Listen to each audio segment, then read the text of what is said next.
చూపే చిత్రాలే సవ్వడితో సంగీతం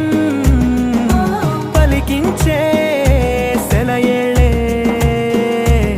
పూల చెట్టుకి ఉందో భాష అలల మిట్టుకి ఉందో భాష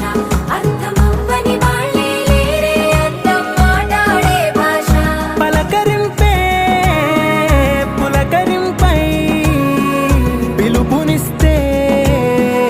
పరవశించడమే మనసుకి తెలిసిన భాష మమతలు పంచే ఊరు ఏమిటి దానికి పేరు